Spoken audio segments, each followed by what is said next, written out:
We'll start with Obon King. So at the age of 13, my father came to pick me up late in school. He was the last parent to come.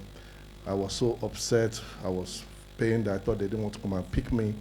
But when he came, we walked from the boys' hostel in Federal Government College, Ujaniki, Lagos, Oduduwa House, which was the last building, straight to the gate. That was the first time and the only time my father and I held hands that long. After that day, my father died. He was poisoned by somebody close to him. Now, everybody used to, come to the house, and then it was as if we were like the golden goose. And then when my father died, everybody we ever knew in our life stopped coming. So from being up there, we all went downstairs, down.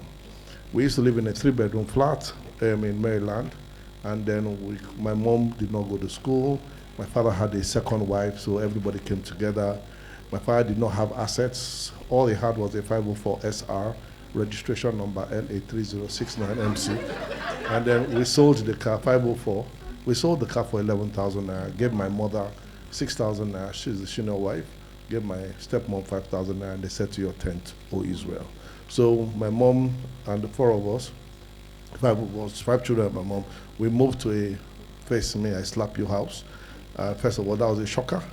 Then the toilet system was not regular, it was latrine in a metropolis. So that was a shift.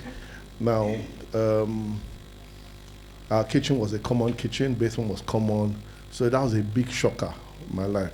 So there are times you wake up and ask your mom, what's going to happen to us? What's going to happen to us? They now tell you can't take provisions to school anymore because you don't have money. So first of all, everything was, you are no more up there. You are now down here. So that locked them. Now, I got into university. I had difficulty passing English in secondary school. So I came out with PPP, and I don't know why. So, but I was good in mathematics. So I went through 3 universities, Uniben, LASU, Unical. And I ended up doing agric education. So my mom heard about it and disowned me at the age of 19. And nobody wanted to, because my mom is the head of the cabal in the family. So nobody wanted to talk to me. So I was alone from family. I was rejected by everybody. So the first thing I did was to find myself, that my father was not a failure. And fruits do not fall far from the tree. If my father was successful, that means there's something that was success in the inside of me. So I had to allow myself, close my eyes and imagine me and my father. What were the things he would tell me? How would I move in that direction? How would I make it? Did he used to walk? Did he used to waste time? Did he used to play? So for me, I began to find myself that even if I come out with doing agric education, and moreover, since I was disowned, I had to find a way to pay my school fees. So I started working in a fashion house in Onikewaya. So my jeans were trousers by day and pillows by night. So I didn't go to school, so I ended up coming out of Unicap with a 3rd class extra year, and NYC did not post me. So I was failure defined. I didn't care. Now, I had to prove to myself I could do something. So I said, what is that thing that I know that I could do? My passion was drawn out of security when my father was killed. So I didn't want to see another person lose a father. That's how I got into security. And then my passion for it was unto death. I went through training, and they told me that if you are a bodyguard to somebody, you take the bullet. So if my father died, then that means dying is part of the trait. So if he could pass on, then that means I could die for this work. So my loyalty to security was unto death.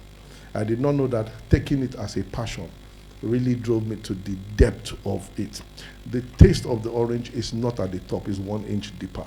So I committed myself to that profession with all my life, and I rose to the rank, to the highest rank in the industry in my career. So that held me there. It metamorphosed into me starting a company. I had worked with a few companies, and I never worked for anybody as if I was under employment. I worked there as the owner of the company. And everybody that I've served under till today, they're all my friends.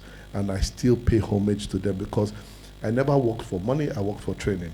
I worked with a company called Pahek Security. I learned passion there. I worked at Alarm Center, I learned technology there. I went to Halogen. I learned the business of security there. I went to Excel Management Services, I learned corporate governance. When I did the 4 things together, it helped me to start my own company. So I now looked at myself. When I was in all these companies, everything that was painful in the company, I turned it to my advantage rather than my disadvantage. They didn't give me an office, I would take a small corner in the place and take it. So when I started my own company, I started my company from my bedroom. And I put it in the bedroom. My wife gave me an approval.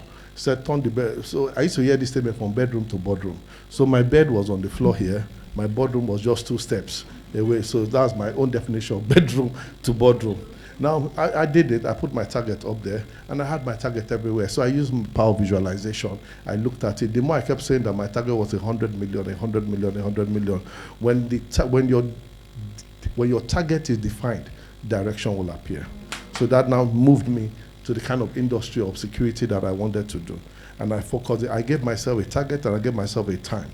That in 1 year, I wanted to accomplish this amount of money, 10 digits. And I did it in 3 months. Because once you define your target and put your time, everything in your body will move in that direction. So it made me, instead of doing garden services, I went to maritime security. And I saw that, look, I was wasting executive time thinking of small money. So the thing moved me to this upper region, and I started going. Now, success started coming in. And you know, when you wake up every morning, then you go to work, all your subordinates are doing the work, they are succeeding, they know what they've done. So it became boring. I started sleeping in the office. It became a challenge. So one day I woke up, I was traveling to Ghana, and God just told me, look, hand over the company to your deputy. So I told him at the airport that I should kneel down. I handed over the company, and I stopped working 4 years ago for the company with 2,000 staff. I used to sign everything. Now I had to leave and go and start from scratch, zero, to learn to talk to young men. I have never done business of maybe less than $200,000, $300,000 as an invoice value. Now you have to learn to do business of 1,000 naira, 2,000 naira, 10,000 naira. It's a different kettle of fish. So those were the transitions that happened to my life. But in everything, I'm always a student, ready to learn. I'm ready to change. I never used to wear jeans, never used to wear face cap. But after that decision, I said, look, whatever it takes to transit, always be ready to learn and pay the price. I'm just your boy. Thank you very much.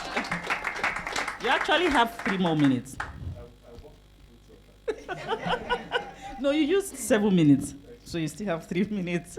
Thank you very much. That's a very good example from the top to ground zero. So I'll move over to Banke. So, Banke, tell us about how you manage transition. Okay, hi everybody. It's really great to be here. I have been through many transitions. I think it's one that you can really, if you had a picture of up and down, I think that's the best way to describe the kind of transitions that I have had. So my journey really starts at the age of 19. As you can hear my phone, I was born and raised in the UK, but I'm very much from a strong Nigerian background, a Yoruba background. And at the age of 19, on my way to what should be the beginning of a legal career, started off as a teenage mother.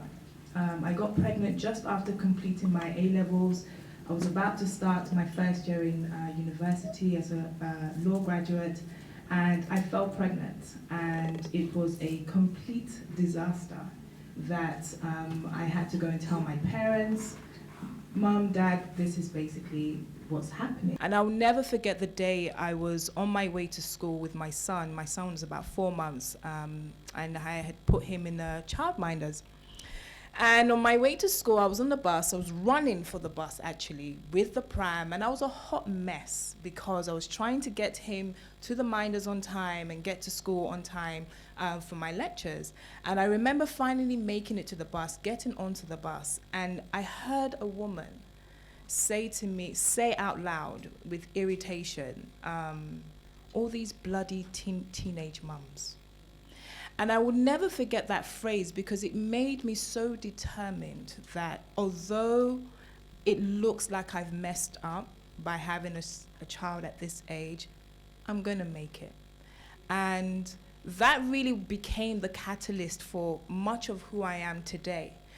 fast forward, many years later, I graduated, I qualified as a lawyer, I start practicing, and I'm in a good job. I'm doing very well. I'm having crap relationships, but I leave those ones thinking, okay, you know what, let me just focus on my career. And so 8 years after the birth of my first child, I have another child. This time, still not married, and with a different man. And so everyone's like, did you not learn the first time? You now want to come and do round 2. So that was another transition, facing a lot of stigmatization, a lot of judgment, and a lot of criticism, that how can you make the same mistake twice? And really, that begins to eat away at your self-esteem, it begins to eat away at your self-identity, and you begin to think, I've really messed up, like, okay, this is really stupid. So fast forward many years, I find myself in Nigeria, because at the point at which I leave London, I'm making probably close to £6,000 to £7,000 per month as a contract lawyer working for one of the top organizations. And I make a decision to leave all of that because of one single factor. I was desperately unhappy. I had my kids, I had a good job, I was making money, I was traveling to different places all around the world, but I was unhappy. And it brought to the realization that actually your happiness really comes from within. Nothing on your external can give you happiness if you, on the inside of you, have not harnessed that capacity to receive and to grow happiness from within yourself. And so in 2013, I said, you know what? I'm leaving London. I really can't stand the cold. So it was a day going to work. I was waiting for the train. It was snowing in January. And I remember crying bitterly because I was cold. And it was there and then that I made my decision. Like, no, I'm not doing it again. I'm going to Lagos. And so after a long custody battle with my son's, second son's father, I finally find myself in Nigeria. And I'm not going to lie, guys. Those of you who are in HR, we have HR colleagues here, I was absolutely convinced, to the convincing of my convincement, if there's ever such a word, that I will come to Nigeria, I will blow my phone, and I will land a multinational job. Easy. As in, I was so confident. I arrived. Come and see. The first thing that irritated people was the phone. That, oh, is it because you came from London, you now want to use English accent to now push past everybody else that has been waiting for years for promotion?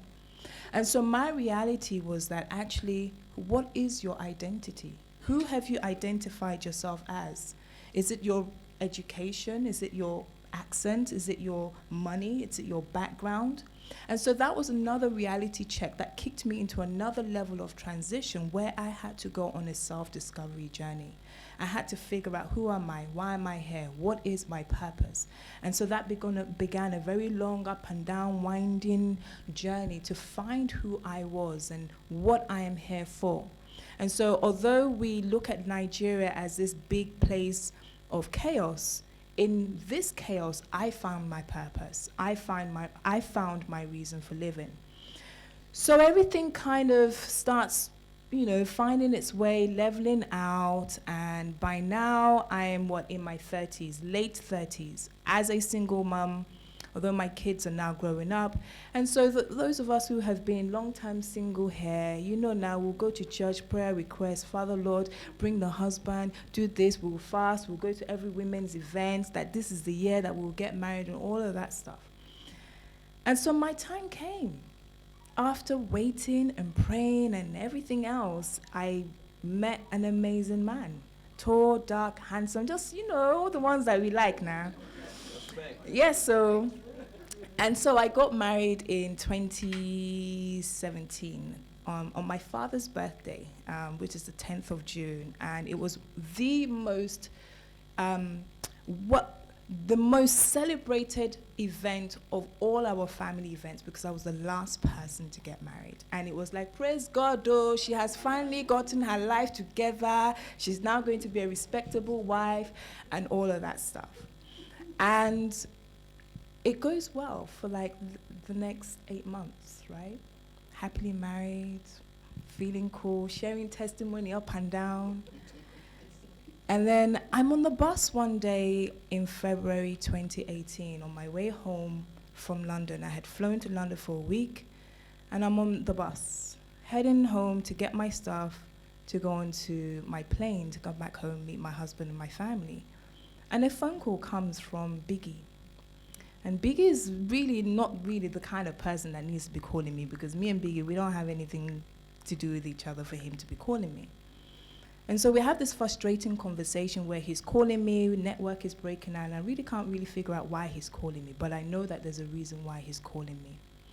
And eventually I pick up the phone to call somebody else, say, look, why is Biggie calling me? What's the problem? And whilst I'm doing that, I hear in the background, what do you want us to tell her? He's gone, he's gone. And what that really was a message to me was that what they were trying to communicate to me, what Biggie was trying to communicate to me, was that my husband had passed away very suddenly. And so when we talk about transition, I told you at the beginning is up and down. Now my story is up and down, right?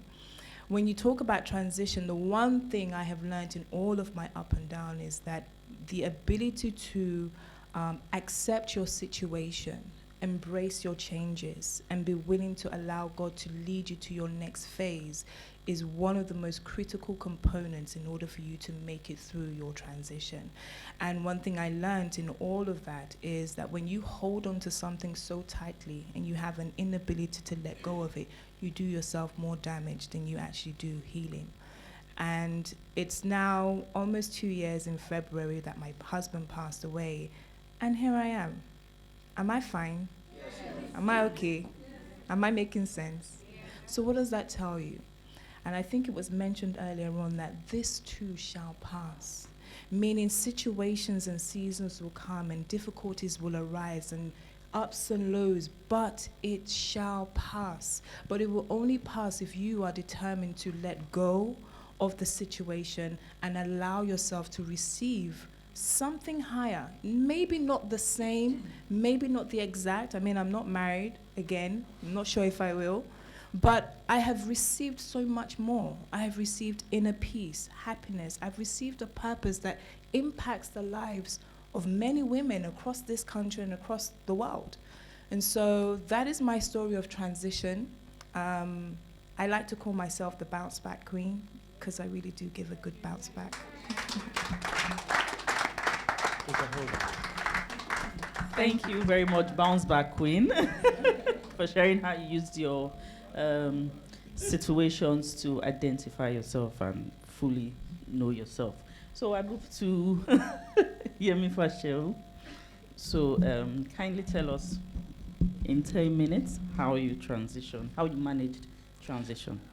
Okay, listening to Ubong and Bounce Back Queen, I'm not even sure if I should share this story anymore. My story of transition has been purely from a career perspective. I'm on my 10th job right now, and 10th. Call me the name you want to call me. I'm used to it. I've been quite nomadic. Over 25, 26 years, 10 jobs. Somebody was asking me the average per job. That's about 1.8, 2 years. But I've learned some things that help me to manage from one job to another. One of the things people ask me is, so what stories do you tell at interviews, given the fact that you are nomadic with your career? And I keep saying that everybody has a story. In fact, what is seen as a disadvantage, by the time I tell the story of reasons for my movement from one place to another, turns to an advantage. Managing it for me, I think I learned a lot from one job to another that allowed me to settle into other roles. I learned from my mistakes, because I must tell you, I made mistakes earlier on in my career. I need to be careful with the names of organizations now, because I know one or two people here who know my history very well, so that they don't put two and two together.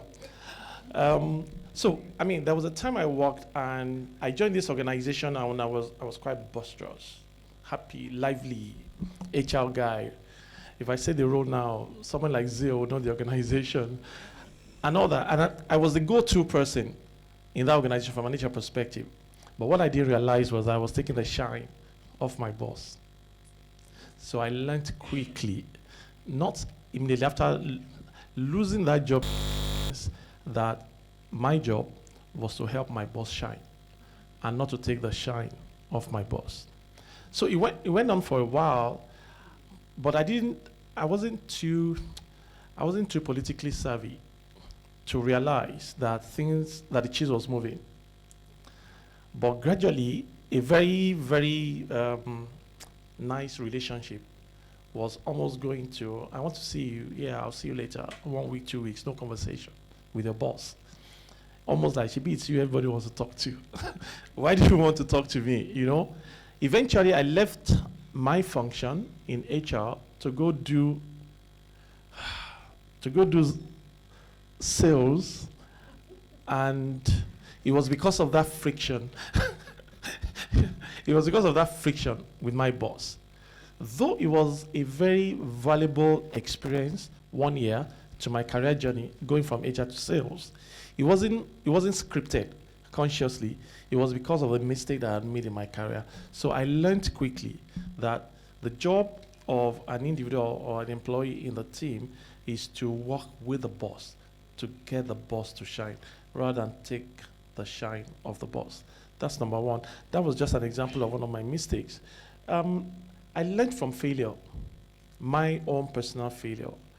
I joined another organization and there was a lot of activity going on pre-merger with another organization. And again, I was concentrating only on value creation to that organization. Okay, so I had moved from being the star boy of HR, and I'd read a lot about just bring value to the table and all that. So I concentrated on that to the point where I was totally naive in terms of organizational awareness. So if you imagine that I joined an organization on a Monday, about maybe March 12, and then on Wednesday I got a promotion from senior manager to AGM. I was given a retention bonus. That's my salary in a year, 1 check, not to leave that organization, with a contract of 3 years. The following year, I was promoted to DGM with a 50% salary raise, and the following year, I was told to go. Yeah. Same organization. And that was because, like I said, I was just concentrating on value. But it's one thing to have IQ, that's technical know-how on the job. It's one thing to have that on one side. You need to balance that with EQ, which is, again, working with your boss, making your boss to shine, working with other people, and balancing that out with organizational awareness. I didn't realize the confluence of politics, power, and influence in the organization. And the higher you go, the more you must be in tune with that confluence. In fact, your PQ, which is what I call political quotient, must be a bit higher than your EQ and your IQ. Because at that point, it's given that you can do the job. But all these learnings, for me, were from benefits of hindsight. I didn't know. So after a year, I was told to leave the organization. I mean, when my boss called me and said, Yemi, you need to find another job. I mean, it's a day I'll never forget, because I thought I was at the top of my game from a professional perspective. And then she said to me, Yemi, you need to leave the organization, you need to find another role.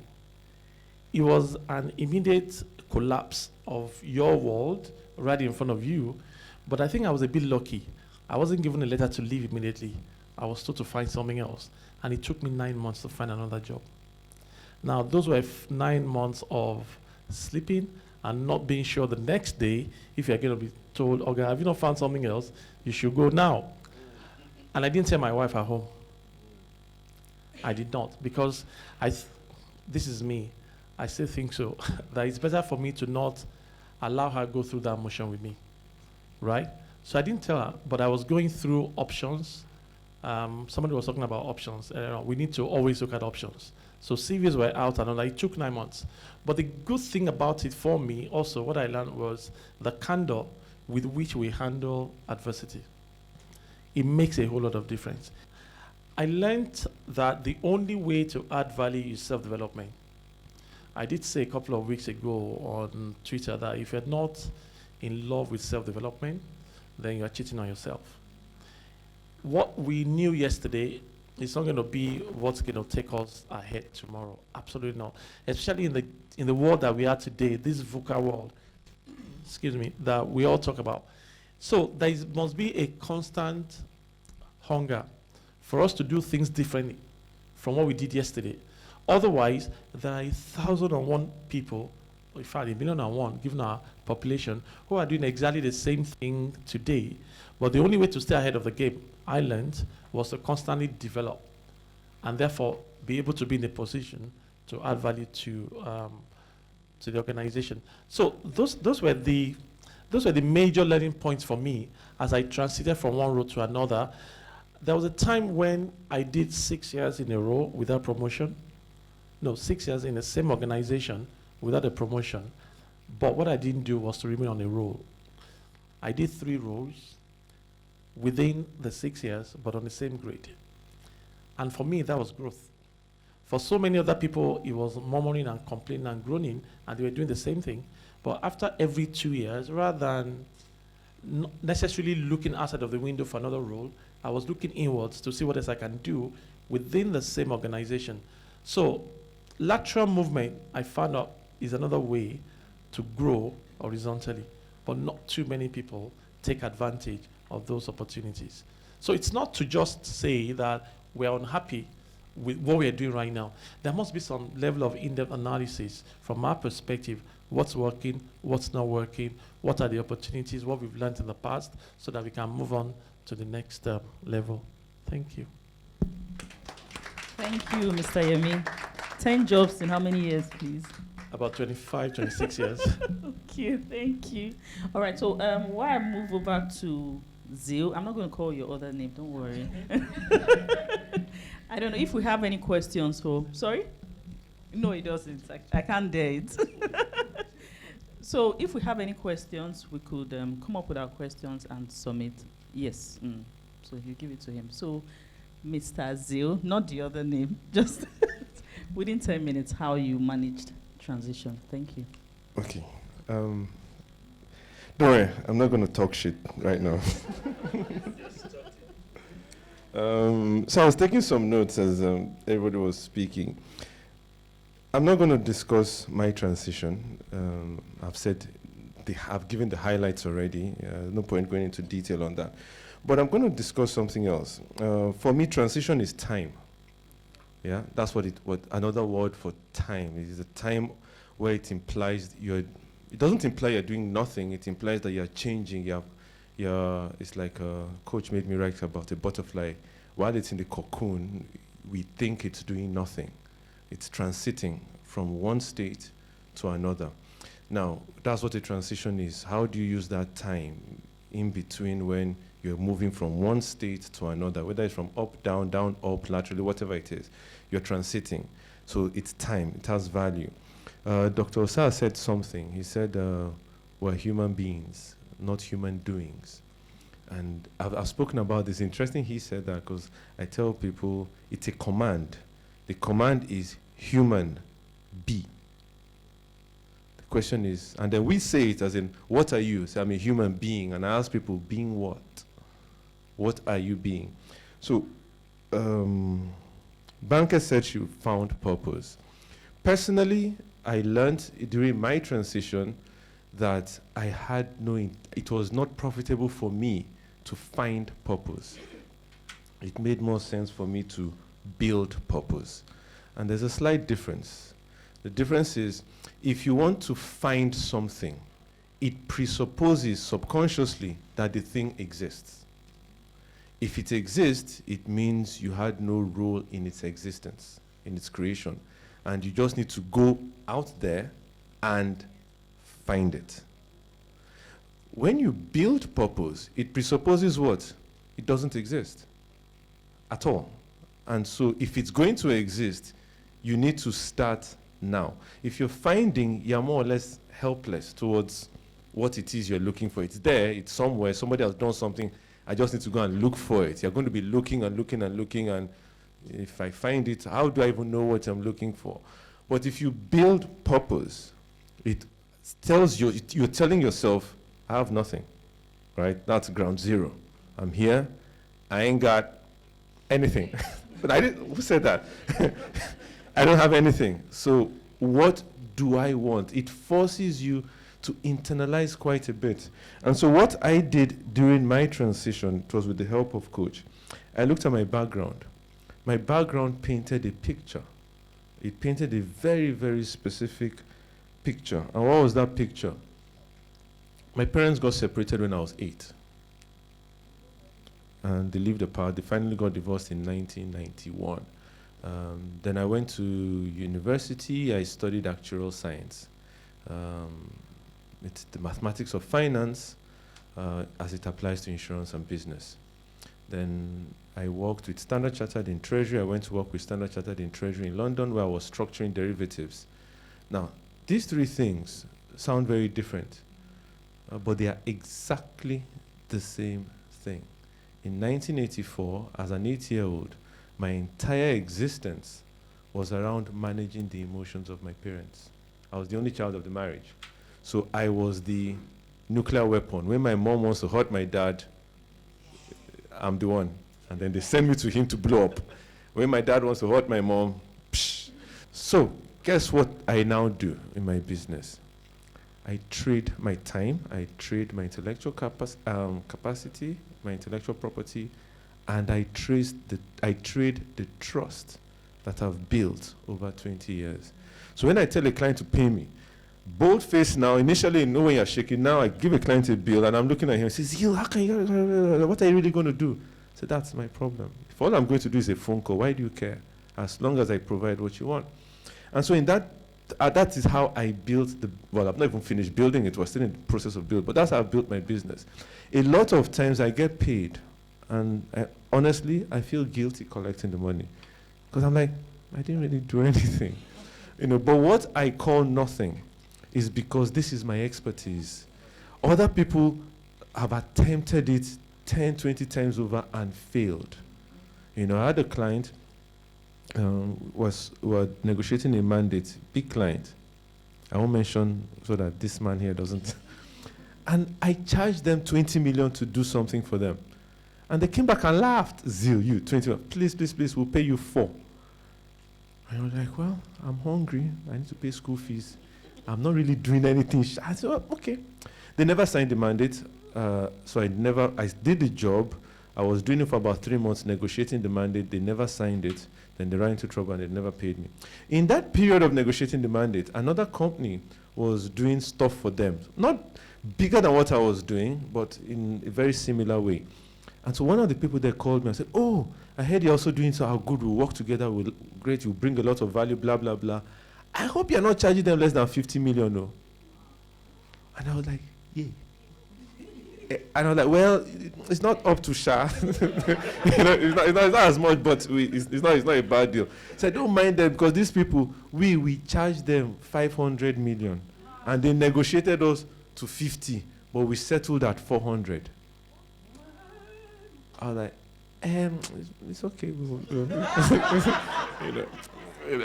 And then, so why I'm saying this is a lot of times we don't ever understand our own value. We don't.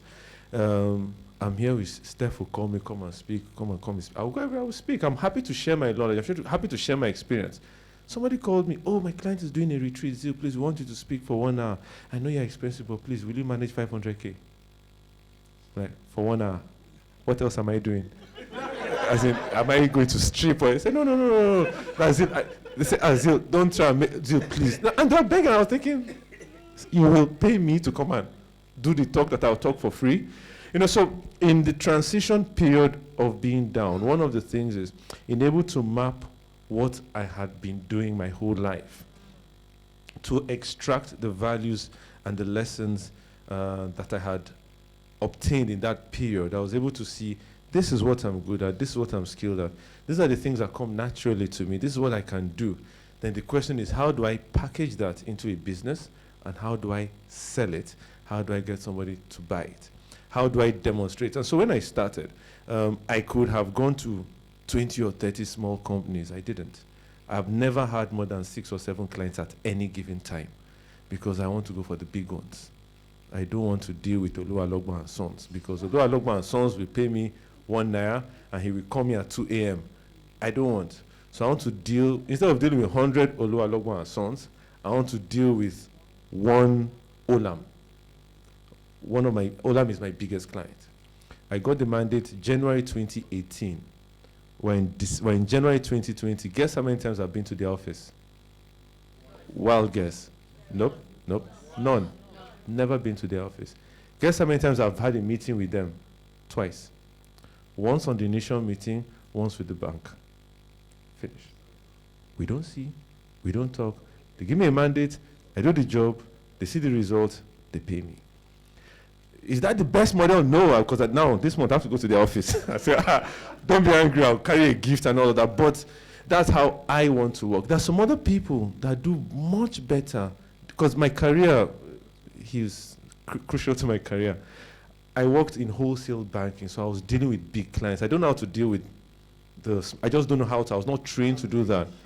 So I don't do that. I didn't build my business. I don't want to build my business and learn in an area where I already have expertise somewhere else. So I build around the expertise and then grow on that.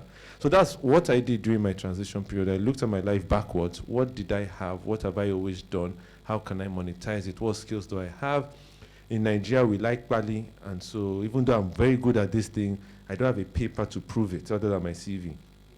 So when I travel, I found that they have short courses. So I'll go to LSE for 1 week, do a course, collect the Bali. Why should we give them? Go to LSE. It's Bali you want to take, you know. So that's what I've done. So in that, I developed myself and I learned all of that, and that's the journey that continues. Because I have built this purpose in this area, you cannot convince me otherwise. There's nothing you do to distract me. This is what I've built. It's my creation. I don't have a conviction. Because so how are you sure? I built it. There's no other shorty. It's mine. I own it. If I don't like it, you know what I'm going to do? I'll change it. I'll build another one. That's it. Thank you very much, Mr. Mr. Zeal, okay, for telling us how to use our time and turn it into money. So we just have one question. Any other question?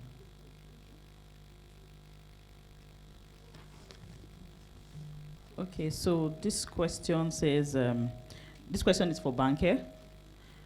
Banker, it says, please kindly explain the process / how can someone let go, how someone can let go, anyway. Let me just try to understand. No, how someone can let go a situation from your mind. Yeah, I mean the real let go, not just saying it. Let it go, let it go. Okay, so I think the question really speaks to how do you really let go of something that you're finding difficult to either process or let go of. So the first thing is really to start from a place of self-discovery. Self-discovery is the beginning of any person's real journey to breakthrough, success. And what does that really mean? It really means taking time out to really think about, who am I? What are the things that are going on in my life, and what do they really mean? How I went through my various transitions was really questioning myself. And I think it was mentioned earlier on the panel that when you ask yourselves quality questions, the kind of answers you will get is different to when you are asking questions that are disempowering, questions that are negative, questions that don't really instigate a real answer. So questions like, why me? Why is this happening to me? What's wrong with me? They don't really help your mind to get good quality answers.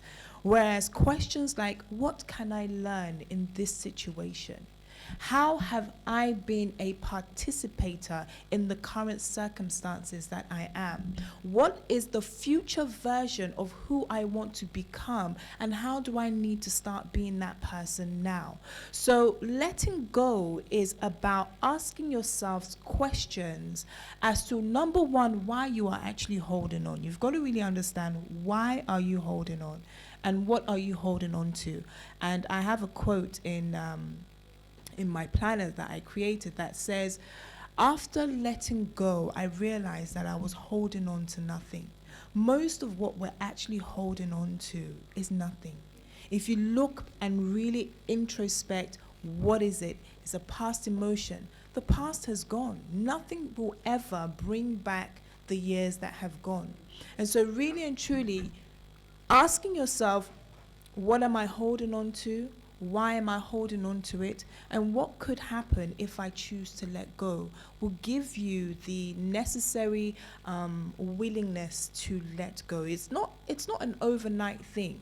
I mean, I'm not here today because all of a sudden I snapped out of grief. It was coaching, the catalyst is my coach. It was going through sessions with him. It was, having moments of crying. It was having moments of embracing that this is my reality. We don't let go when we refuse to actually look at our reality in the now, and we're either stuck in the past or we're stuck in the future. And if you're stuck in the past or in the future, you're actually dead, because the only time that you live is in the present. So I would advise the answer would be, ask yourself certain quality questions that will help you to get quality answers. And if you want to see me afterwards, I'm not sure who the person was, I'm more than happy to discuss more with you. I hope that answers the question. Yes, please. Thank you very much. Thank you. Any other question? Okay, so from my experience too, as a coach, I find that people usually think that there's something to be done to, for example, let go. Like you would buy something or touch something or, do something physical for, I don't want to be too vulnerable, like somebody would touch your head with oil, or, fast for 3 days, or, do something, like climb a mountain or go to somewhere for 7 days, so, and people usually, they're looking for that thing, what we would do to let go. But the truth that you don't have to somersault 1,000,000 times. You don't have to hit your head on the wall. There's really no physical thing. Everything is here. I like that. Everything is in the mind. So if you realize that everything is in the mind, then you understand the depth of what she just said. Thank you. Thank you very much. So while we wrap up, I'll just have the 4 panelists give us just 2 minutes in conclusion. Ubonking, you've told us 3 things, how you manage transition in 3 different areas. And for some people, they usually feel that the scripts are edited. The success scripts are usually edited. So maybe just say something in 2 minutes to encourage people. Thank you. A lot of times when people say things are edited, I don't know how somebody wants me to edit 47 years. I don't understand. I think the best thing that someone needs to do is to sit down by the person and then ask the questions, then let the person give you. I remember that I told somebody that my mom and I were not very good friends. And till today, I manage the relationship with my mom. I built her a house. I put her in salary. She earns a salary. My stepmom has salary. My mother-in-law has salary. I have responsibilities. My father-in-law, before he died, salary. My wife's grandmother, I put her salary. I have a supermarket that supplies for her. Why? Because God's word says, honor your father and your mother, that it may be well with you. Now, so those things that I find in God's word that tells me how to be that person I should be, I follow through. Now, when I was transiting into starting business, and I said from the bedroom to the boardroom, I tried to co-locate with somebody. The mathematics did not work. And I told my wife, what would it cost us to take care of the house? She said, if we get a bag of rice, bag of this, bag of curry, and they were able to buy food stuff.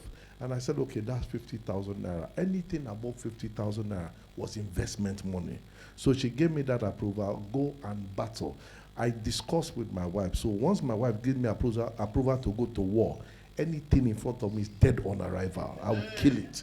I will go for it. So with that, I will face any challenge that is coming, and I come back to report. I have many scars on my back. There is no general without a scar.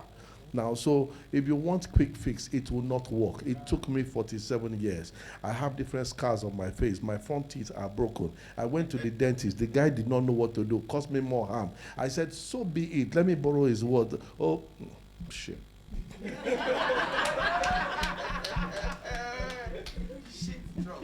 Thank you very much. Just to mention, Obon King will be having his program Thinkability. Thinkation. Next week, Saturday, the 25th at Harbour Point. So to come back, Queen. Bounce back, Queen. So to bounce back, Queen, yeah, you talked about, so you've talked about quite a number of things.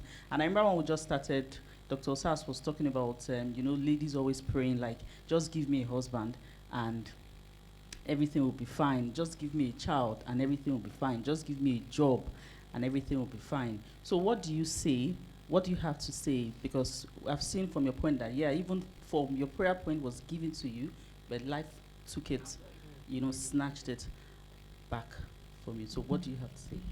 Okay, so what I would say is that never depend on anything on your external. Everything you need, as Dr. Anara has said, is within you. Yeah? Everything that you need is within you. And it doesn't mean that external desires are wrong. It doesn't mean that you shouldn't desire a husband or child or, financial breakthrough. But if that is what you calculate as the essence of your happiness, you will be very, very disappointed because shit happens. I just had to put that in there. But the final thing I will say, the final thing I will say, and I'm an absolute believer of this word, is that all things work together for good. Everything, the good, the bad, the ugly, the mistakes, the pain, the tears, everything, it's always working towards your highest good. And so if you have that as your anchor, let that be the driver of everything that you do. And what that means is that it gives you the freedom to be. We've talked about being. It gives you the freedom to try, to come out of your comfort zones, to go into uncharted waters and be the very best version of yourself. Don't limit yourself to thinking my best life can only be when I have. Be your best life now in this moment. So make life happen for yourself. That is really how I would answer that. Thank you very much.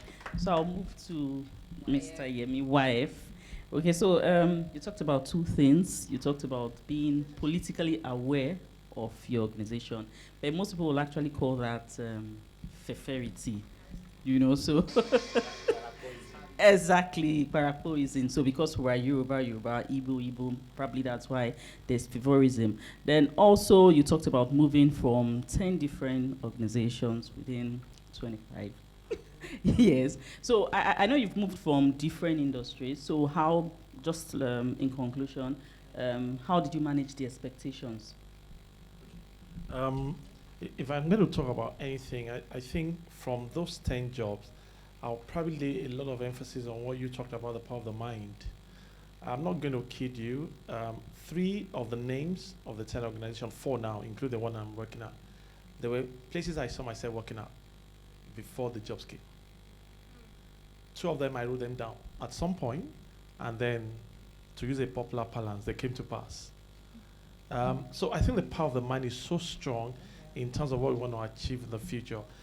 My mind is so strong on Chevron now as I move towards retirement, so maybe that one will happen as well. If anybody knows anybody at Chevron, my CV is ready.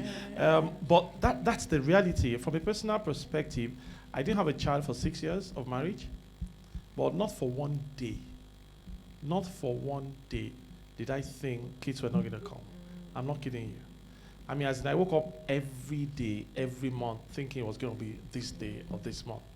The 6th year, we had visited the IVF clinic, the Bridge Clinic, and we had met the consultants, and we are going to start the following month. My wife and I woke up one day, one Saturday, lazy Saturday morning. I can't remember who started the conversation. One of us said, let's wait, and the other party just said, let's wait. The following month, she got pregnant without as much as Panadol, because we just wanted to test the power of our faith. If you look at it from a religious perspective, we call it faith.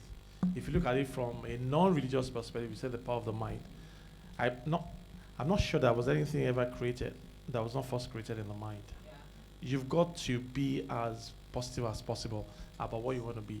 And I'm talking about things from a career perspective now, and we can take it to any area of life. In terms of playing politics or fraternity or whatever it is, if you do not know how to understand organizational awareness, you will constantly be a victim. I mean, I sit at evaluation committees at departmental level, divisional level, and then I sit at exco level evaluation, and I know what is said about individuals, the reasons why they are promoted or not promoted, the reasons why they are in hypo or not in hypo. We did something in one organization. We went through a Phillips consulting process where you go through psychometrics and then you get hypos. Exco sat and said, no, these are not the hypos. Despite spending about 15 to 20 million on that process. That's the reality. We know who the hypos are. There are people who work with me on a daily basis because those people understand how to not play politics, but how to understand or be aware of the environment where they work. Don't be a donkey in the organization. It's all about work, work, work. Don't be a sheep. Don't be gentle. It's just about sheep. It's just about it's just about doing your job. If somebody steps on you, you are the one who's going to say sorry. You know what I mean? You just stay in your little corner. In no time, it's a dog-eat-dog world. You're going to go to the slaughter slab. Don't be the fox. Those are the perception managers. They are lacking in capability to do the job, but very highly skilled in perception management. No, it's a matter of time also before they get the hit. But be the owl in the organization. 24 bones around the neck, and it can turn 360 degrees. That means it is aware of everything happening around it. That'll be my last point. Thank you. Okay. All right. So this question, if moving from one job to another within years, will you say it is okay for one not to hold on to a job for too long, considering passion? In today's world, it's even difficult for people to stay on jobs. The average is moving from, during the days of our parents, 35 years, civil service job, long service award, retire, pension, and all that. It moved down to 5 years in our days. Now it's about 2 to 3 years. So there's nothing wrong for as long as you have a good story around your progress and growth. Gloria mentioned I didn't go from one bank to another because I was looking for promotion. There was something behind my story, moving from one organization to another. So I've done consulting, banking, telco, and I'm back in investment banking now. And then the next one will be oil and gas. You can see there's a story around it. Thank you, wife. So to our last panelist, Mr. You have a question?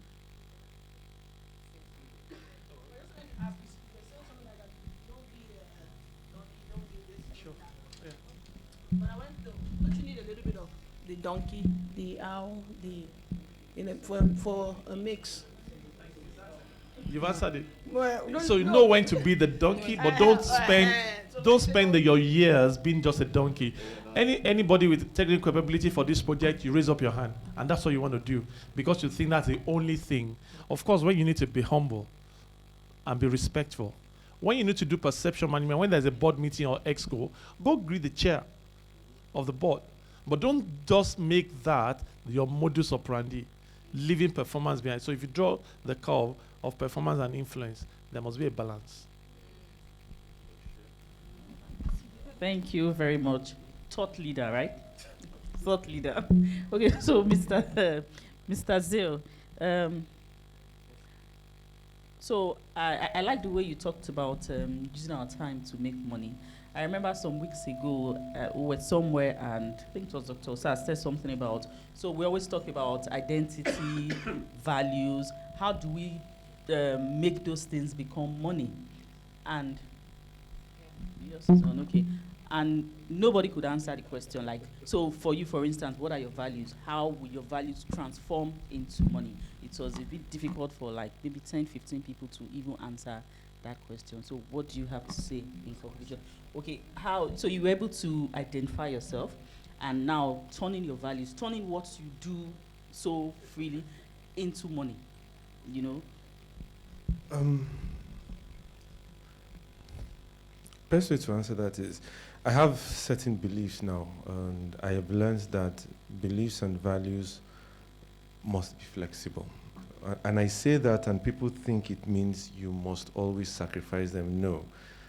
My beliefs and values are always sacrificeable, not that they will be sacrificed. So at any point in time, if I need to sacrifice them, or if I think I need to sacrifice them, I put them on the table, and then we negotiate. At the end of the negotiation, if it's not worth it, I will not sacrifice it. So that's one. Two, I also believe something. Every human being that is born, the universe makes you one promise, and one promise alone. Who knows what that promise is? Yes. Once you're born, the only thing you are sure of is that you will die. That's the only thing you're sure of. In between when you're born and when you die, what do you have? Yes. Some will call it time. Some will call it life. Whatever you want to call it. But you see, for me, it's time. For some others, it's life. And what that does for me, I'm a mathematician, sorry, is time equals life. If you waste your time, you're wasting your life. So if you live in a culture and environment like us, where we waste time, you will find that we also don't value life. It's the same. They are one and the same thing. We don't keep to time. We see dead bodies. How do we treat them? We carry them in wheelbarrows. People that keep to time, there's a dead body, there's an ambulance. It's the same thing. It's the same thing. So once you understand that you're alive, you will die. In between is time. Time is yours to control through your mind and what you want to do. What are you using the time for? You should be building a purpose. That purpose, is that purpose built properly? There are methods. Coaches will always teach you or show you how to build purpose, how to make purpose, and that is how to use the time, and that's how you find fulfillment. Values, you use your qualities to make money. I have no skill in playing football. Some people get $1 million every week for kicking a dead cow inflated with air. I don't get it. But that's what happens. Some other people go into a boxing ring, they beat each other up, they finish and collect $20 million. I look at that beating and I can't collect it, because if I enter that ring, I won't come out alive. They have what they do. The question is, and every individual is unique. And it's not cliche. It's unique because your environment, your upbringing, your experience is unique to you. Even a brother and a sister in the same, even twins, have different experiences. And so that experience you have, when you look at your life backwards, that life has given you very, very specific qualities and experiences and talent. The question is, have you been able to unveil them? Have you been able to review them? Have you been able to redefine them so that you can relaunch into, and you see this thing, unveil, review, redefine, relaunch. If you want to speak in Pentecostal language, is be born again. You've been born before, but have you unveiled? That's your first birth. You unveil yourself, you know yourself, you understand what makes you you. That's the first birth. And then you review it. Is it really what I want? If it's not what you want, you redefine it into something you want. You build that purpose again. When you relaunch, that's a rebirth. You're born again. It's not by raising your hand in some church and saying, hey, no, this is it, this is it. This is it. Get it new. And then when you've gotten that, all those values are what you launch into the world with again. And guess what? After you've done this for some time, you know what you do? You do it again. And you do it again. You get born again multiple times. I was once in insurance. I was once in corporate banking. I was in treasury. I was in structuring. I'm now in advisory. This year I'm going into a Greek. I'm going to start growing marijuana. Leave that story, but that's what I'm going to do.